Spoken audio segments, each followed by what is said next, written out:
I want to ask you about the issue of crime. We're going to hear the president address it, focusing a bit on the gun issue.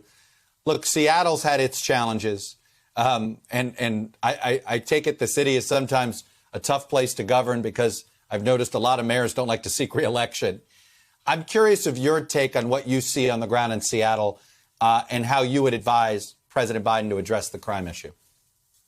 Well, Chuck, I'm so proud to say that Seattle had, of all the major cities in the country, had the biggest influx of people in the last 2 years. So we are continuing to see people want to come to Seattle because it is an amazing place, really innovative. And I think a lot of what goes out on the media is not actually accurate. We have some increases in certain types of crimes. But if you look across the board, Seattle is continuing to manage this, as are many other cities. We believe what I saw Cedric Richmond saying, which is we've passed bills on gun reform, sensible gun reforms in the House.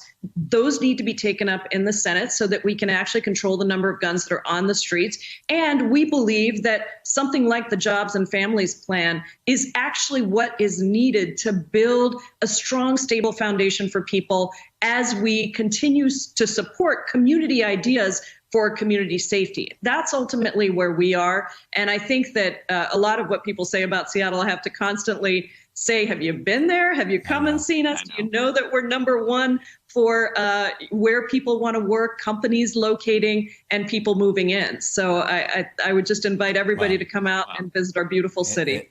Oh, please. It's my wife's favorite place that she's lived other than here. So, and the love for Seattle runs deep in my household. I promise you that. Very quickly, I noticed the phrase, obviously, the phrase defund the police. Is that a phrase you'd like to see go away?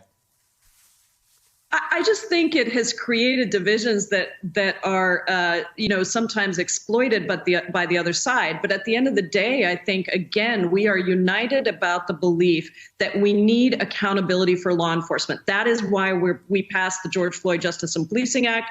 And I think it needs to stay very, very strong. And at the end of the day, we also believe that local communities know what they need to do as far as community safety. So those two things have to go together. And I think that's where we're going to be.